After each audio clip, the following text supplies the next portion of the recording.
আসসালামু আলাইকুম রহমতুল্লাহি ওবারকাতুহ। আলহামদুলিল্লাহ, সম্মানিত দিনদার মুসলমান ভাই বোনেরা, সকলকে জানাই আন্তরিক শুভেচ্ছা ও অভিনন্দন। সম্মানিত বন্ধুগণ, আজকে মক্তবগরের 25তম ক্লাস। আজকের ক্লাসেও আমরা অনুশীলন করব ইনশাআল্লাহ। আজকের ক্লাসে আমরা সূরা ফাতিহাকে বানান করে করে শিখব ইনশাআল্লাহ। সম্মানিত বন্ধুগণ, সকলেই গভীর মনোযোগ দিয়ে আমার সাথে পড়বেন ইনশাআল্লাহ। হামজা লাম জবর আল, হা মিম জবর হাম, আল হাম, দাল পেশ দু, আলহামদু, আলহামদু, লাম লাম জের লিল, আলহামদুলিল, লাম খারা জবর লা, আলহামদুলিল্লাহ, হা জের হি, আলহামদুলিল্লাহি, র বা জবর রব, বা লাম জের বিল, রব্বিল, আইন খারা জবর আ, রব্বিল আ, লাম জবর লা, রব্বিল আলা, মিম ইয়া জের মি, নুন জবর না, রব্বিল আলামিনা, আলহামদুলিল্লাহি রব্বিল আলামিন। সম্মানিত বন্ধুগণ, যখন আয়াতের শুরুতে হরফের উপরে জবর জের পেশ না থাকবে তাহলে এখানে জবর দিয়ে পড়বেন ইনশাআল্লাহ। হামজা র জবর আর, র হা জবর রহ, আর রহ, মিম খারা জবর মা, আর রহমা, নুন র জের নির, আর রহমানির, র জবর র, হা ইয়া জের হি, মিম জের মি, রহিমি, আর রহমানির রহিমি, মিম খারা জবর মা, লাম জের লি, মালি, কাফ জের কি, মালিকি, ইয়া ওয়াও জবর ইয়াও, মালিকি ইয়াও, মিম দাল জের মিদ, দাল ইয়া জের দি, নুন জের নি, দিনি, মালিকি ইয়াউমিদ্দিনি।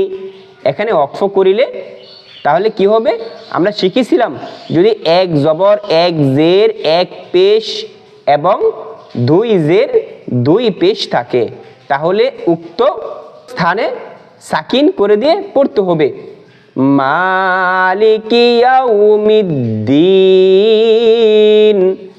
হামজা ইয়া জের ই, ইয়া আলিফ জবর ইয়া, ইয়া, কাফ জবর কা, ইয়াকা, নুন আইন জবর না, বা পেশ বু, নাবু, দাল পেশ দু, নাবুদু, ইয়াকা নাবুদু, ওয়াও জবর ওয়া, হামজা ইয়া জের ই, ইয়া আলিফ জবর ইয়া, ওয়া ইয়া, কাফ জবর কা, ওয়া ইয়াকা, ওয়া ইয়াকা, নুন সিন জবর নাস, তা জবর তা, নাস্তা, আইন ইয়া জের ই, নাস্তাঈ, নুন পেশ নু, নাস্তাঈনু, নাস্তাঈনু, ইয়াকা না'বুদু ওয়া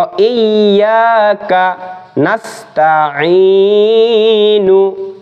ওয়াকফ করিলে এখানে এক পেশ হয়েছে, তাহলে এই এক পেশকে বাদ দিয়ে এখানে সাকিন করতে হবে।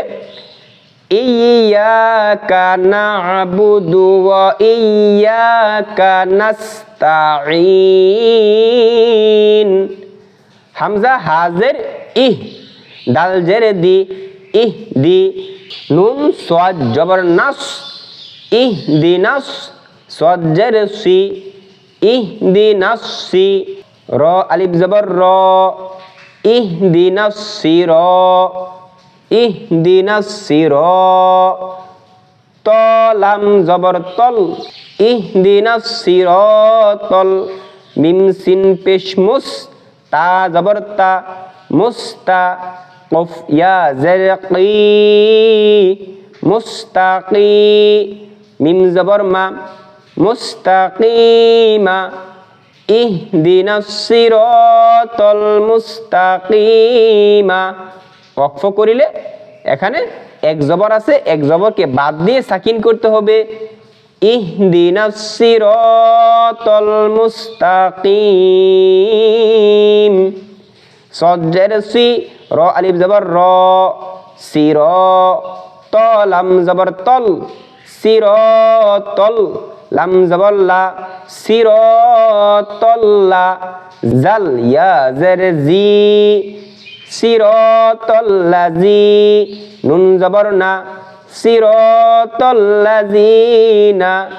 হামজা নুন জবর আন, আইন মিম জবর আম, আনআম, তা জবর তা, আনআমতা। আইন জবর আ, লাম ইয়া জবর লাই, আলাই, হা মিম জের হিম, আলাইহিম। সিরাতাল্লাযীনা আনআমতা আলাইহিম। গাইন ইয়া জবর গাই, র লাম জের রিল, গায়রিল, মিম গাইন জবর মাগ, গায়রিল মাগ। দদ ওয়াও পেশ দু, গায়রিল মাগদুব, বা জের বি, গায়রিল মাগদুবি। আইন জবর আ, লাম ইয়া জবর লাই, আলাই, হা মিম জের হিম, আলাইহিম। গায়রিল মাগদুবি আলাইহিম। ওয়াও জবর ওয়া, লাম দদ জবর লাদ, ওয়ালাদ, দদ লাম জবর দল, ওয়ালাদ দল। লাম ইয়া জের লি, ওয়ালাদ দল্লি, নুন জবর না, লিনা, ওয়ালাদ দল্লিনা। গায়রিল মাগদুবি আলাইহিম ওয়ালাদ দল্লিন।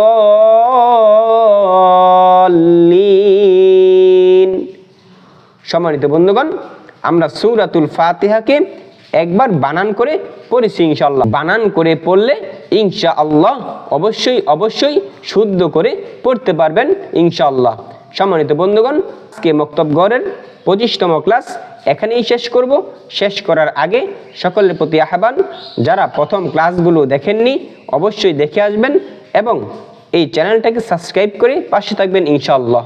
আসসালামু আলাইকুম ওয়া রাহমাতুল্লাহি ওয়া বারাকাতুহু।